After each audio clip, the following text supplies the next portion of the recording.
Another day, and we are still working on the maple evaporator.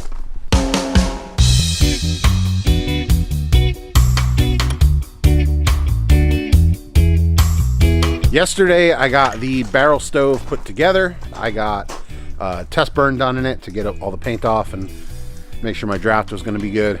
Because if you remember, I didn't cut the holes for the draft control, but it looks like with just the bung, and then if I leave the door cracked, we can get enough draft going to get a nice hot fire.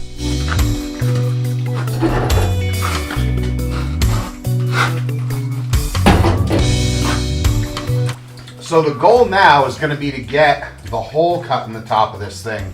This is a really crucial part of the whole thing, because if our hole isn't level, then we're going to have an uneven layer of sap in our pan, and that's going to lead to areas that are hot and some areas that are boiling and some areas that aren't. So you want to get this as flat as possible.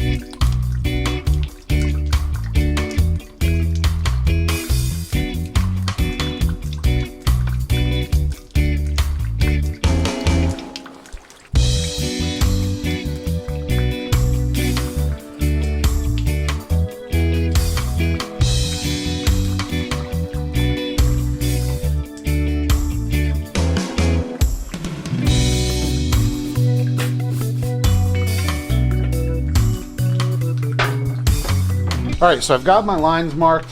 You can see there's two lines right here. Those are going to be a flap that folds over that the pan sits on. And then there were two sets of lines over here. I used the masking tape to do a second set of lines because I realized that I hadn't accounted for the lid of the barrel being set inside a lip a little bit. I was gonna cut it off originally right at this crimped edge here. But before I started cutting, luckily, I realized, oh, I would have cut off a whole bunch of extra stuff I didn't want to. So we have all our lines on here. Let's get to cutting.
So now that I got the main part cut out, what I'm going to do is I'm going to go along that second line, the lower one, and I'm going to essentially perforate that line. If you know, like a perforated sheet of paper, it's easier to fold.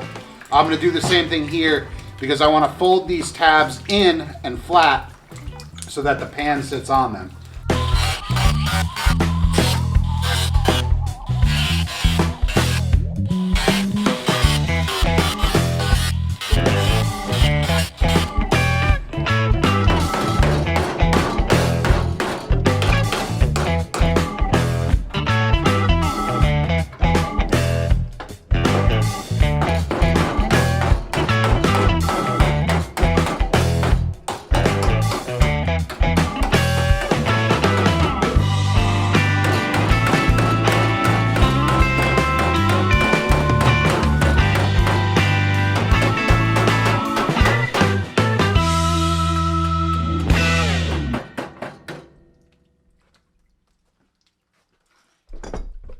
Woo!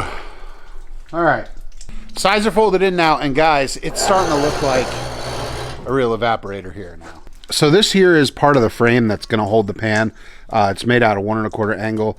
There's pieces that go all the way around as well, but because The inside of it's going to sit right there, and it comes over. I'm not able to kind of mock them up right now until this all gets welded.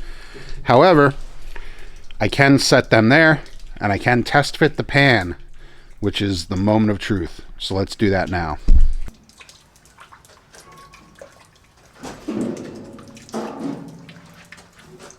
I'm actually nervous. This is where the rubber meets the road.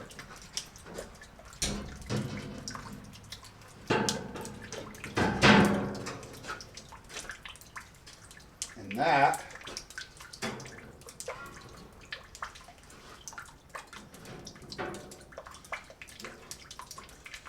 looks pretty much perfect.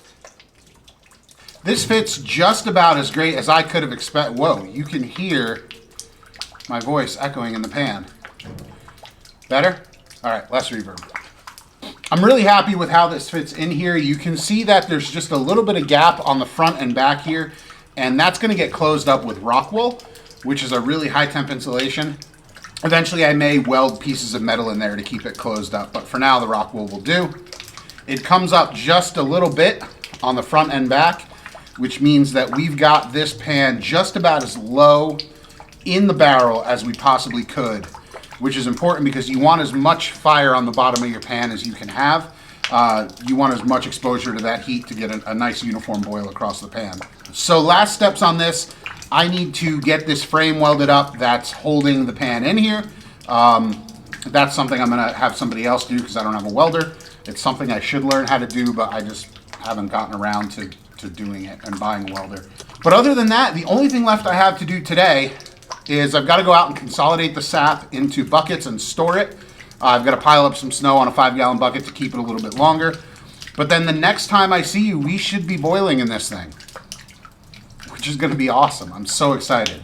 Thanks for watching, everybody. Make sure you hit that subscribe button if you're not subscribed to the channel already, and we'll see you soon. Bye.